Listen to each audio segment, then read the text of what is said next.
सबको जय मसीह की। प्रभु यीशु में आप सबको परमेश्वर का आशीष हो। मेरा गवाही, परमेश्वर ने मेरे जीवन में कितना कार्य किया। मैं यहाँ आज जो कलीसिया में बैठी हूँ इस योग्य में नहीं है। प्रभु मेरे जीवन में अनगिनत कार्य किया है और मेरा गवाही पूरा आज मैं बताना चाहता हूँ। शांति से आप लोग सुनिए। मैं 98 में मैं गांजाई का बिजनेस करती थी और 98 में मेरे को पुलिस पकड़ के लेके गया। मैं जेल में थी और तेलंगाना मेरा गांव। तेलंगाना में मेरा बेटा 3, मेरा पति गांव में रहते थे और मैं जेल में। और 98 में जेल में जाने का 10 महीने के बाद में हमारा पति आप हो गया। मैं जेल में थी। मेरे बच्चे लोग को कोई रिश्तेदार नहीं है। गरीबी की वजह से ना घर नहीं है, खाने को खाना नहीं है। बच्चे लोग कितना परिस्थिति खराब थी, लेकिन मैं उड़ नहीं सकता हूँ। लेकिन मेरे पास वो जेल में एक लेडीज थी, उनके द्वारा मेरे को प्रभु का वचन मिला। और प्रदीप वाघमारे करके जेल में मिनिस्ट्री करता है, उनके द्वारा जेल में मेरे को प्रभु का वचन मिला। और मैं पढ़ाई नहीं किया, मेरे को पढ़ाई नहीं आता है। और जैसा मेरा हाथ में बाइबल आया और मैं जैसा प्रार्थना करना चाहती, लेकिन मैं पढ़ने को गया तो मुझे पढ़ने को नहीं आता है। तो मैं रोज परमेश्वर के पास रोया कि प्रभु मेरा आँख नहीं है, मैं कैसा आपका वचन को पढ़ सकता हूँ। तो वहां पर मेरे को एक सहेली मिला, वो 12 कड़ी का पुस्तक लेके आई और वो पुस्तक लेके मेरे को पढ़ाई। आज मैं बाइबल पढ़ सकती हूँ। वो जेल में सीखी।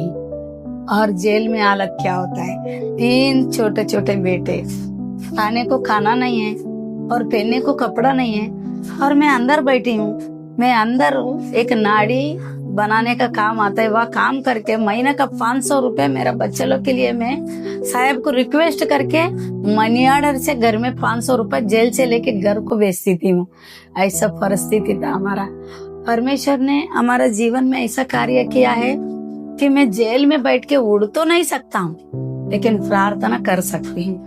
दिन और रात में कभी सोता था 4 बजे, 3 बजे, सुबह 5 बजे, मुझे पता नहीं। जैसा मेरे को बाइबल पढ़ने को आया, मैं 40 दिन का उपवास करती थी। मैं तेल नहीं लगाती बाल में, पाँव में चप्पल नहीं पहनती, मैं दूध का चाय नहीं पीती। मैं ऐसा 40 दिन का उपवास किया, परमेश्वर से मांगा। और वो जेल में मेरा सजा कितना थी, 5 साल शिक्षा, 50,000 दंड नहीं भरेगा, 6 महीने शिक्षा, 5.5 साल मेरा शिक्षा था। हर रात, हर दिन, हर सुबह, हर शाम परमेश्वर के पास रोया। मैं बहुत रोया, प्रभु तेरे सिवा मेरा कोई है ही नहीं। मेरे बच्चे लोग का क्या होगा, तू ही है मेरा दाता, तू जिंदा खुदा है, मेरे को मदद करो। मैं रोने लगा। एक दिन की बात है, गुरुवार के दिन मैं रात को प्रार्थना करके प्रभु के पास बहुत रोया। सुबह 5:30 बजे मेरे को ऐसा आँख लग गई और प्रभु मुझे बाहर निकाला। ऐसा मुझे सपना में दिखाई दिया। और शुक्रवार को मैं सबको बता रही हूँ जेल में कि मेरे को ऐसा सपना आया, मुझे प्रभु लेने के लिए आ रहा है, ऐसा मुझे सपना आया। तो सब लोग बोले बच्चे लोग को बाहर है, पति मर गया, बेचारी पागल हो गई, थोड़ा इसका दिमाग खराब हो गई, कुछ भी बड़बड़ कर रहा है करके मेरे को पागल साबित करने को लोग सोचे। लेकिन मैं प्रभु पे विश्वास किया, प्रभु मेरे लिए कुछ तो करेगा, वो जिंदा है, वो उतर के आएगा, वो मुझे मदद करेगा। और प्रभु ने एक दिन ऐसा ही किया। शनिवार के दिन था और मैं बीसी में रोटी बना रही थी। जेलर मैडम मेरे सामने आके खड़ी होके बोलती है, ललिता तुम घर नहीं जाओगे अपने बच्चे के पास? मैं बोला क्या मैडम, मेरे से मजाक करता है, मेरे को 5.5 साल रुकना है यहाँ। नहीं, तेरा परमेश्वर ने तुझे छुड़ाया, तू तेरा बच्चा में जा सकती है, जाओ तेरा कपड़ा लेके गेट पे आ जाओ। कितना महीना में? 18 महीना। 5.5 साल में पैसा लेके लोग कोर्ट के कचहरी के पीछे दौड़ते हैं, उनका कोई छुड़ाने वाला आता है तो नहीं छूटता है। मेरे को परमेश्वर खुद उतर के आया। 5.5 साल का शिक्षा में से 18 महीने में प्रभु मुझे बाहर लेके आया। 18 महीने। जैसा मैं बाहर आई, मेरे पास रहने को घर भी नहीं है, बच्चे में आने के 3 दिन प्रतीप वाघमारे साहब का आश्रम था, आश्रम में 3 दिन रही। इसके बाद में तेलंगाना हमारा बच्चे के पास गई। हमारा बच्चे लोग को मेरे को देख के बहुत रोया, पापा मरा, पापा मरेगा तो मम्मी घर पे नहीं है, कैसा हालत हो सकता है। मेरे बच्चे लोग को बहुत रोया, मैं भी रोया, लेकिन परमेश्वर हमारा साथ है, परमेश्वर हमारा हाथ नहीं छोड़ते। 1 साल मैं हॉस्पिटल में काम किया। हॉस्पिटल में काम करता है तो मेरा बच्चा बोलता है मम्मी तुम हॉस्पिटल में काम मत करो, क्योंकि लोग बोलते है तुम्हारा मम्मी गंदगी उठाता है, तुम ये काम मत करो। बोले अभी क्या करेगा। मैं बच्चे लोग को गांव में छोड़ के हॉस्टल में मैं अकेली मुंबई आ गई। मेरे पास उस समय भी ना पेटी में कपड़ा नहीं था, ये एक मेरे हाथ में बाइबल के सिवा मेरे पास 1 रुपए नहीं था। मैं आके इधर बाबाई नाका पे एक मेरा सहेली थी, उसके पास 15 दिन रही। उधर उसका घर पे रहता है तो वो लोग भी सोचते हैं हमारे घर पे ये क्यों आई। जब भी मेरे सामने थोड़ा खाना रखते थे झगड़ा हो जाते थे उनके घर पे। वो खाना भी मेरे पेट में नहीं जाता था। अभी मैं क्या करूं प्रभु करके मैं हर दिन रोती थी, हर दिन रोती थी। लेकिन परमेश्वर ने ऐसा एक सहेली को दिखाया, उसका घर पे गया और उनका घर पे रहते उनका दारू का धंधा है।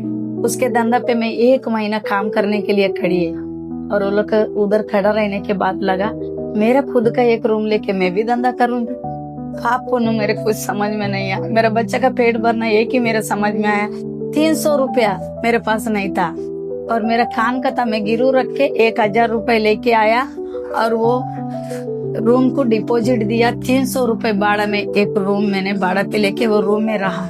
मेरे पास उस टाइम में एक गिलास भी नहीं है, एक बर्तन भी नहीं है, एक कपड़ा भी नहीं है। मैं एक दरवाजा जूना वाला लेके आके उसके ऊपर सोता था। मेरा घर पे सब चिक्कल था, पूरा पानी आता था। रात को 2 बजे पानी पूरा घर में भर गया। मैं उठ के रोने लगी, मेरे को कुछ समझ में नहीं आ रहा है प्रभु मैं कहाँ जाऊं। आजू बाजू वाला बोलते है तुम लोग रो मत, अभी पानी निकल जाएगा, फिर तो दरवाजे के ऊपर सो जाना। सब लोगों मेरे को मदद किया, परमेश्वर ने मेरे को दूसरे से मदद दिलाया। ऐसा मैं दिन निकालने लगा। एक दिन की बात है, मैं एक 10 लीटर दारू मेरा सहेली ने मेरे को दिया, बेचो। वो 240 रुपए का दारू बेचेगा तो मेरे को 120 रुपए भी जमा नहीं हुआ, क्योंकि सब लोग बोलते है कैसा है तेरा माल, दिखा दे मैं पी के देखता हूँ। मैं वो लोग माल देते, मेरे 120 रुपए नहीं दिए। अभी मैं क्या करूं, अभी मैं किधर जाऊं। मैं बैठ के बहुत रोने लगी, बहुत रोने लगी। तो एक लड़का मेरे पास आया, दारू दो। मैं बोला नहीं है बेटा। तो आप क्यों रो रहा है। मैं क्या करूं, आपको बोल के क्या मिलेगा। बोलता है आपको मैं मम्मी बोलूं क्या। मैं बोला बोलना बेटा। अभी बेटा बोल रहा हूँ, आप क्यों रो रहा है। मैं बोला मेरा ऐसा परिस्थिति है। उसने मेरे को 500 नोट निकाल के दिया, जाओ दारू लेके आओ मेरे को दो, मैं पिएगा। मैं दारू लेने को गया, वो इतना 2 रोटी और एक बैंगन का सब्जी लाके मेरे को बोलता है मम्मी तुम इसको खा लेना। मैं कितना दिन की भूखी थी मुझे पता नहीं। मैं सुबह एक वड़ा पाव खाती थी, शाम को एक वड़ा पाव खाती थी। 3 महीना मैं खाना नहीं बनाई, घर पे राशन नहीं, स्टोव नहीं, गैसलेट नहीं, मेरे पास बर्तन नहीं, मैं कैसा खाएगा। मैं वड़ा पाव खा के 3 महीना दिन निकाला। वो आदमी 500 रुपए दिया, वो 500 रुपए का दारू लेके आया और उसको दिया 5 रुपए का दारू, वो पी के गया। उसके बाद वो दूसरे दिन आके बोलता है मम्मी और पैसा चाहिए। इसके बाद उस लड़के से मेरे धीरे धीरे वो दारू का धंधा से मेरे 1 साल अच्छा धंधा चला। 1 साल थोड़ा अच्छा धंधा चला और उसके बाद में 1 साल के बाद में एक आदमी मेरे पास एक छेना खा के दारू पी के एक पर्ची फेंक के गया। वो पर्ची फेंकने के बाद में वो पर्ची हिंदी में है, मैं उसको उठा के पढ़ा, वो हिंदी में है। और उसको पढ़ने के बाद उसमें living of church saint Lawrence school Borivali west ऐसा लिखा है। उसको लेके मैं संडे के दिन वो चर्च में पहुंच गई और चर्च में पहुंचने के बाद वहाँ के लोग इंग्लिश में बहुत बड़ा गाना बोल रहे हैं, लेकिन मुझे कुछ भी समझ में नहीं आया। मैं क्या करूं, मैं कैसा करूं। तो वो लोग लास्ट तक वहां पर बैठ के उन लोग हिंदी में बोला, हिंदी में तो तुम लोग पर्ची दिए, इंग्लिश में प्रार्थना करते हैं, मैं क्या करूं। वो लोग बोले तुम्हारा घर का एड्रेस दो, हम तुम्हारा घर पे आएंगे। वो लोग 1 बार 2 बार 3 बार हमारा घर पे आता है तो दारू का वास आता है। मेरा गली तो इतना गंदगी है, इतना चिक्कल है। वो गली में वो लोग मेरे लिए उतर के आते थे। पास्टर लोग मेरे घर पे आके प्रार्थना करना स्टार्ट किया और मैं चर्च जाना चालू किया। जैसा धीरे धीरे चर्च जाना चालू किया, उस समय भी हमारा परिस्थिति इतना अच्छा नहीं थे, फिर भी हम लोग चर्च जाना नहीं छोड़ा। इसके बाद 2003 दिसंबर महीना 17, 18 और 20, ये 19, ये 3 दिन पूरा झोपड़पट्टी टूट जा रहा है। हम रहते हैं वो घर में, मेरा सब बर्तन बिर्तन कपड़ा सब बाहर रख के मैं अंदर गया, प्रभु के पास नीचे गिर के 1.5 घंटा रोई। मैं 1.5 घंटा बोला, प्रभु मुझे जिंदा क्यों रखा, मेरे बच्चे को लेके मैं कहाँ जाऊँ, किधर जाऊँ, मैं बहुत मैं रोया। परमेश्वर ने सुना। एक गली से लेके 14 गली तक 14 गली टूट गए, लेकिन मेरा गली नहीं टूटा। ये परमेश्वर को कोटि कोटि धन्यवाद करता हूँ। परमेश्वर मेरा गली, मेरा मैं जिस लाइन में रहता हूँ वो एक ही लाइन खड़ा हो गया, पूरा 14 गली तक पूरा का पूरा टूट गया। परमेश्वर मुझे मदद किया। मैं परमेश्वर को उठ के धन्यवाद किया, प्रभु मेरा घर नहीं टूटा, तूने मुझे बचाया। मैंने प्रभु को धन्यवाद किया।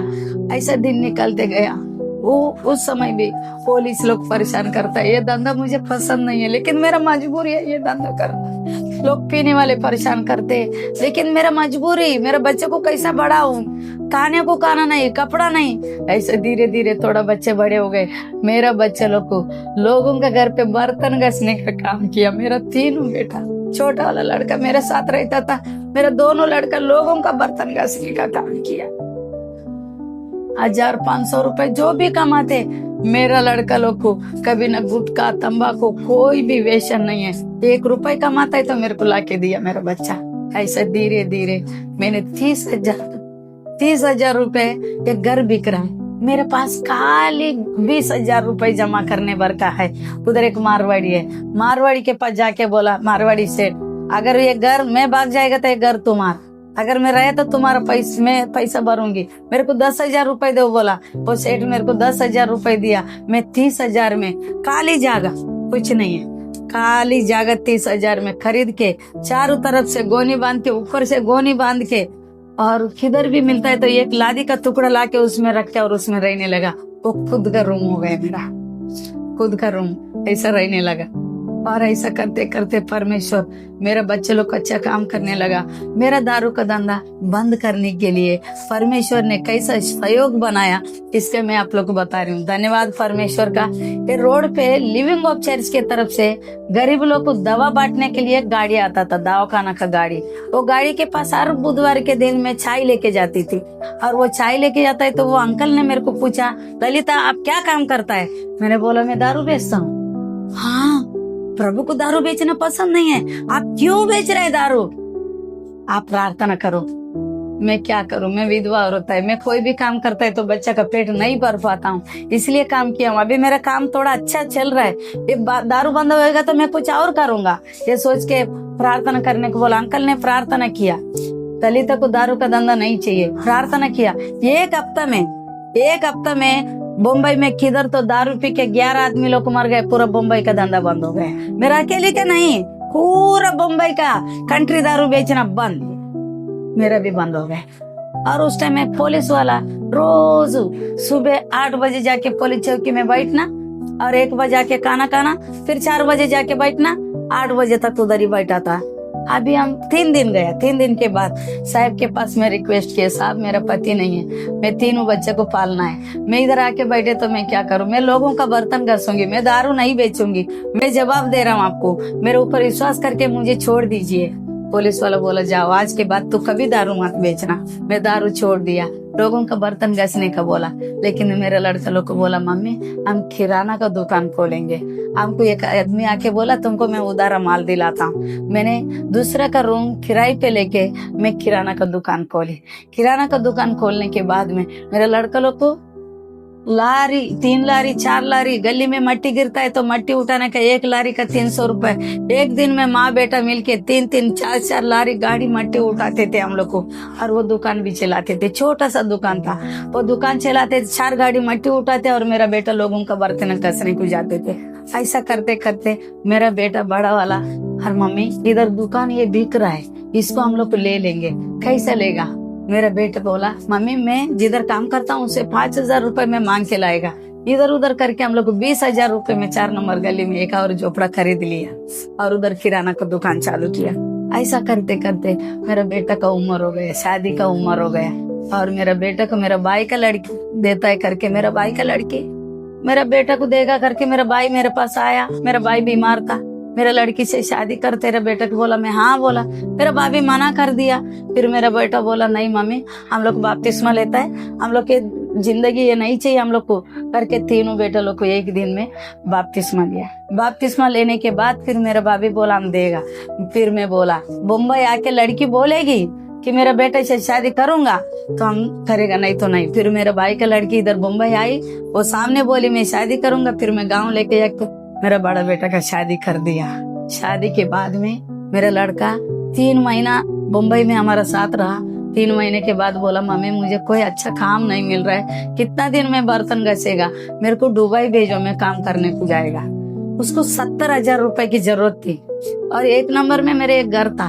वो घर मैंने 70,000 में बेचा और वो 70,000 रुपए उसको भर के उसको दुबई भेज दिया एक लड़का को। उसको भेजने के बाद में परमेश्वर ने 2009 मेरा जीवन को ऐसा बदल दिया। परमेश्वर को मैं कितना भी धन्यवाद करेगा तो कमी है। परमेश्वर, मैं एक रोड पे छोटा सा दुकान खोली और कपड़ा का, उधर आके एक आदमी पूछा इधर घर मिलता है, कोई बेचने वाला है? मैं बोला हाँ मिलता है। वो आदमी मेरे को बोला एक घर दिखाओ। एक घर दिखा दिया। वो घर मैंने 2 लाख में बेचा, तो वो 2 लाख में मेरे को 20,000 रुपए दिया। मैं बोला ऐसा पैसा मिलता है, मैं यही काम करूंगा, अभी घर बेचने वाला काम करूंगा। 2009 में मेरा लड़का दुबई में जाते समय उसका शादी का मेरे पास 3.5 लाख का कर्जा था मेरे पास। उसने गाड़ी खरीदा, उसका 70,000 का कर्जा था मेरे पास। और मैंने ये घर कल चारों तरफ से इसको गोनी बांध के मैं रहती थी। और मेरा लड़का जाने के बाद में एक रूम लिया, दूसरा कोई आके गिरा, दूसरा रूम लिया। ऐसा करते करते मेरे पास कम से कम 10 लाख रुपए 2009 में परमेश्वर ने दिया और मैं ये घर को बनाया, सबका कर्जा भर दिया। और मेरा बेटा आने तक में अच्छे से फ्रिज खरीदा, टीवी खरीदा, घर अच्छा बनाया, सब कुछ 2009 तक मेरा घर एकदम अच्छा परमेश्वर ने कर दिया। परमेश्वर को मैं कितना धन्यवाद करेगा तो कमी है। मेरे जीवन को कहाँ से कहाँ लेके आया। मैं भूखा सोया 3 महीना में खाना नहीं बनाई, वड़ा पाव खाने वाली को आज परमेश्वर ने अच्छा दिया, खाना दिया, कपड़ा दिया। इसके बाद चर्च में जाना हमने नहीं छोड़ा, हम लोग सब चर्च जाना, प्रार्थना करना। लेकिन ऐसा करते करते 2010 क्लास हो गया। दूसरा नंबर का बेटा शादी तो आया, उसको भी एक लड़की मिला, उसको भी प्रभु में, हमारा हिंदू में शादी में एक भी बेटा का नहीं किया, मैं प्रभु में 3 बेटा का शादी किया और 3 बेटा को 2-2 बच्चे लोग को दिया परमेश्वर ने। और 3 का शादी होने के बाद में परमेश्वर मुझे बता रहे तुम कलीसिया खोलो, इधर पका हुआ कहती है, पका हुआ कहती है करके। ये झोपड़पट्टी बहुत बड़ा झोपड़पट्टी है जिसमें मैं रहता हूँ। और मेरा बेटा को मैं परमेश्वर से मांगा, हे परमेश्वर हो सकेगा तो मेरा एक बेटा तुम्हारा सेवा करे। तो मेरा लड़का बोला मैं सेवा करने को तैयार हूँ। मेरे पास्टर उसको गोवा भेजा और मेरा बेटा 2017 में मेरा बेटा बाइबल 2015 में मेरा बेटा बाइबल स्टडी को गया और जैसा बाइबल स्टडी करके आया, फिर हम लोग को घर झोपड़ा था थोड़ा अच्छे से बनाया। इसको बना के प्रभु इसमें हो सकेगा तो आपका सेवा हो, हम इसमें छोटा सा कलीसिया खोला। एक दिन 1 जन 2 जन 3 जन ऐसा करते हमारा कलीसिया में आने लगा। मेरा बेटा चर्च में सेवा करने लगा और 3 बेटे लोग आराधना में, चर्च में मेरा बच्चे लोग को सेवा करने लगा। 3 बहू भी इतना अच्छा परमेश्वर ने दिया है, जिसको बेटी रह के भी इतना नहीं कर सकता। ऐसा 3 बहू भी अच्छा मिला और मेरे को बहुत अच्छा, मेरा बेटा लोग भी बहुत अच्छा है, कोई भी नशा पत्ती नहीं, परमेश्वर को डर के जीने वाले 3 बेटा और 3 बहू और 3 को परमेश्वर ने 2-2 बच्चे दिया। खुशहाली जिंदगी परमेश्वर ने दिया, एक कलीसिया दिया। अभी मैं कलीसिया में बैठ के आप लोग को गवाही दे रही हूँ। ये कलीसिया है, हर शनिवार के दिन हम लोग को सुसमाचार सुनाने को जाता है। मेरा पोती पोता सुसमाचार बांटता है, इससे ज्यादा और क्या चाहिए मेरे को। यहाँ के धन दौलत की जरूरत नहीं, लेकिन वहाँ के धन, हमारा बच्चे, हमारा बहू, हमारा बेटा, हमारा पोता पोती, वहाँ के धन बटोर रहा है। इससे ज्यादा खुशहाली कोई औरत का जिंदगी में हो सकता है क्या? परमेश्वर ने कहाँ से जेल में फंसा हुई एक औरत को लाके कहाँ से कहाँ तक मेरे को प्यार करके इतना बड़ा किया। मैं परमेश्वर को क्या दे सकता हूँ? मेरा जीवन में इतना बड़ा बड़ा कार्य परमेश्वर कर सकता है, क्या आप लोग के जीवन में नहीं करेगा? विश्वास कीजिए, प्रार्थना कीजिए। प्लीज मेरा वचन, मैं जो गवाही दे रहा हूँ, इसको ज्यादा से ज्यादा जन सुनिए और विश्वास कीजिए। ए पिता, तू सच्चा जिंदा खुदा है। माँ का पेट में जब हम पड़ता है, हम पापी है, हमारा पाप को क्षमा करके यीशु हम पर दया कर। यीशु मसीह के नाम में आमीन। इतना ही प्रार्थना करो। आप लोग का जीवन में अनगिनत कार्य परमेश्वर करने वाला है। यहाँ के दौलत, हमारा जरूरत, हमारा पैसा, हमारा खाना, हमारा जरूरत पूरा करेगा। लेकिन इसके बाद और एक जीवन है। हम मरने के बाद ये एक शरीर इधर कलाश होता है, आत्मा है। आत्मा को और स्वर्ग में यीशु मसीह लेके जाने वाला है। वहाँ एक और जीवन है। वो जीवन के लिए आप लोग को जानना है। इसके लिए मैं एक बात करता हूँ, हम लोग अनंत काल का जीवन देने के लिए यीशु मसीह को क्रूस पे अपना प्राण को दिया। वो क्यों दिया? हम पापी है, माँ का पेट में पड़ता है तो पाप से है। हमारा पाप कैसा धुले? वो मुर्गी का खून से नहीं, बकरी का खून से नहीं, एक पवित्र खून की जरूरत था। वो यीशु मसीह परमेश्वर मानव रूप धारण किया और परमेश्वर एक मनुष्य बन के दुनिया में आया और वो कोड़े का आया, वो मारा गया, वो गाड़ा गया, वो तीसरा दिन जिंदा हो गया। वो जिंदा खुदा है। उसके ऊपर जो भी कोई विश्वास करे उसका नाश ना होगा, परंतु अनंत काल का जीवन मिलेगा। वो जीवन यीशु मसीह बोलता है, जहाँ मैं रहूंगा वहाँ तुम रहेगा। मैं तुझे कभी ना छोड़ूंगा, ना कभी त्यागूंगा। और हमको कभी नहीं छोड़ा यीशु मसीह, आप लोग को भी कभी नहीं छोड़ेगा यीशु मसीह। वो जिंदा है, वो हमसे बात करता है, आपसे भी करेगा। हमको सपना के द्वारा दर्शन देता है, आपको भी देगा। और पूरा गणपत पाटिल नगर पका हुआ खेती का मतलब आप लोग जान रहे, इधर पाप से भरा हुआ है, सबके पास सुसमाचार सुनाओ करके परमेश्वर मेरे को आदेश दिया। वो काम मैं कर रहा हूँ। अगर गणपत पाटिल नगर में भी कोई मेरा गवाही सुनेंगे, आ जाइए 3 नंबर गली में मेरा प्रार्थना का घर है। प्लीज अगर कोई आता है, प्रभु आप लोग को नया जीवन देगा। ये परमेश्वर के लिए और आपको आशीष देना चाहता है। सब आशीष पाइए। सबको जय मसीह की आमीन।